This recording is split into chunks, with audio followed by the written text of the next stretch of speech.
Hey everybody, I picked up a new gun a couple of days ago. I haven't fired it yet. I haven't had time to go and shoot it, but I was looking online and couldn't find any good, I don't want to say reviews, not reviews, a good disassembly video for this thing. There were a few, but I couldn't really make anything out, so let's see if I can do any better. Let's get this guy. Let's tear it down, and I'm going to do a complete disassembly of the slide. The frame I looked at, and it's a pain in the you-know-what. There's a lot of little parts in there, so for the first part, until I get a little bit more familiar with the gun, we're just going to do the slide. Okay, so let's go ahead and take it down. Make sure it's empty. Alright, so we're going to pull the trigger. It's a double action trigger pull. Now on the slide, if you look, you see two notches. You got that notch and that notch. You want to line those two up. And I do it Glock style. Then once you line them up, there's a little, kind of like a 1911 style push pin that you just push that out and your takedown lever comes out. So let's line them up and pop. Just grab it and pull it out. Put it to the side. Now pull the trigger and keep it pulled as you move that out of the way. This is kind of interesting. Actually, it uses the front rails. It has plastic front rails. Has plastic front rails. The rear ones are actually steel, but it actually has these rails inside the frame that ride right on top of these. So it's kind of interesting. I grabbed the magnet. It looks like these rails actually go all the way around. It's a solid piece of steel. It's not just two pieces of metal stuck in polymer. So pretty neat. Alright, this guy, the recoil spring assembly, it's kind of tricky. It's under a lot of pressure. It's about 20 pounds for the 9. So make sure you grab it with both hands. Make sure you don't point it at your TV or a computer monitor, because if you let it go, it's going to put a hole in it. So just kind of remove that slowly. Take that out. And the recoil spring, it doesn't really come out. It's new. So what you can do, you can hold on to the spring and put a screwdriver from this end and push it out if you needed to push it out. There's your takedown pin. Also slide stop lever. I'll put that to the side. Alright, so your barrel is going to come right out just like a Glock. Comes right out. There's really nothing to it. One thing I really like about this, it's like everything's polished. It's like glass. Alright, that just leaves you with your slide. Similar to the Glock, you have a firing pin block safety. You got the firing pin, and of course you have the firing pin spring, and you have the butt plate. The butt plate, it's similar to the Glock. You have to compress a couple of things before it comes out. It's not just the firing pin. So there is a spring in there. What I use is an electronics pick kit that I have. You can use a screwdriver too. This just has a lead tip, so it's soft. You want to get in there, get into the springs, and we're going to compress that. We're going to compress it, and then we're going to shove something between the top of the spring and then the back plate. So my hand's probably going to get in the way. What I use is the detent pin that it comes with. So I'm just going to move that spring out of the way.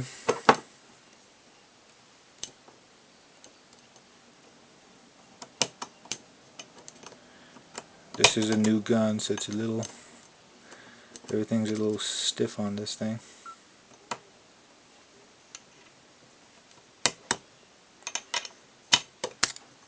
Alright. Alright, so the spring's moved out of the way. There's a little plunger looking thing in there. I don't think it's going to focus. It's plastic, so be careful with it, don't break it. Okay, so when that's in there, you want to grab a very small punch. See that little hole right there? It's covered by partially with the back plate, and also there's a small area which I use these small, tiny screwdrivers. Has to be very small. And your ejector rod, spring, and the plunger are pushing against the butt plate. So we want to compress the spring for the ejector just a little bit, for the extractor, sorry. Just down just a little bit. So we're going to put that in there. If you look at it, there's a little half moon thing. I'm going to put it in there. I'm going to press it down. It's kind of stiff. So I'm going to get a good amount of leverage on the screwdriver. I'm going to push it down, and then we're going to push forward with our thumb, similar to the Glock. Let me just get that in there. Come on.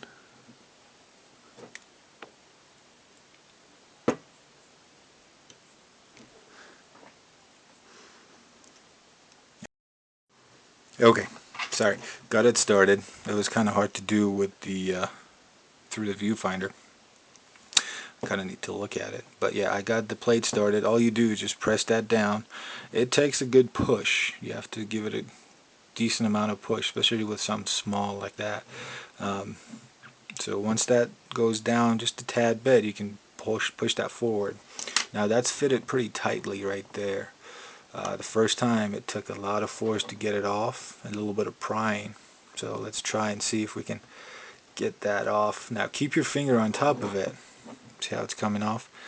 You have spring pressure right here, and you also have spring pressure right in there. So keep your thumb on top of it, because if it goes, it's going to poke somebody's eye out. So let's just grab it, and I'm going to push forward. I'm going to push forward. Sometimes you have to move that down a little bit, just to release a little bit of pressure off of it. It's tough, so you got to kind of push it. Okay, we are off. Whoops. Alright, so there's our back plate.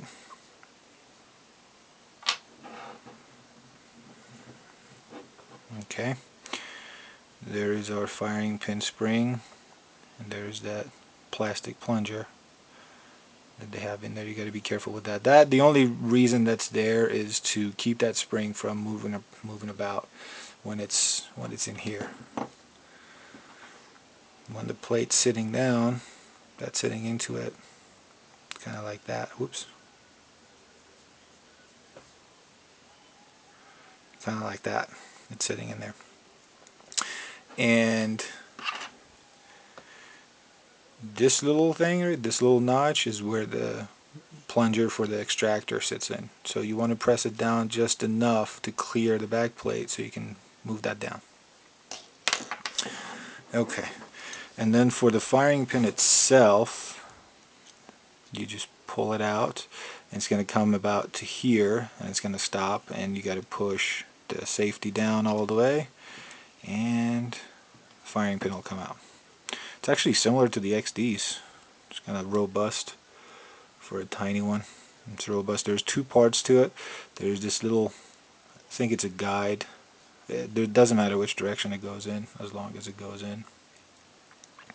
So that all that does is just, I think it's a little bit of guide, a little bit of to help the safety, the firing pin safety. Alright, and then what we want to do, we want to take the plunger out. Now the plunger, gonna have to give it a little tap. Alright, the plunger will come out. Put that to the side, give it another tap,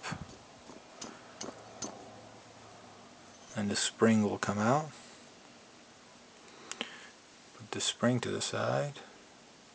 The spring doesn't really have a direction. It looks pretty much the same on both sides, so when you're putting it back together, it doesn't matter how you do it. The extractor itself just kind of fell out. Once you take the pressure off of it, it'll fall out. It's a unique shape. It's a unique design. Never seen one like it. It's highly polished, which is nice. It's very smooth.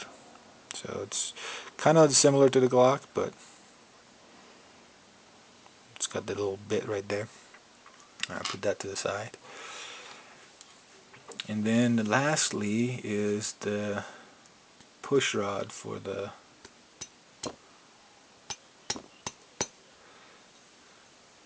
extractor. There's our push rod. So push rod is, this one has a couple of dents on it. Also you have an angle, and the way it sits in there is like that. So when we're putting it back together, the curve needs to go on top of that, like that.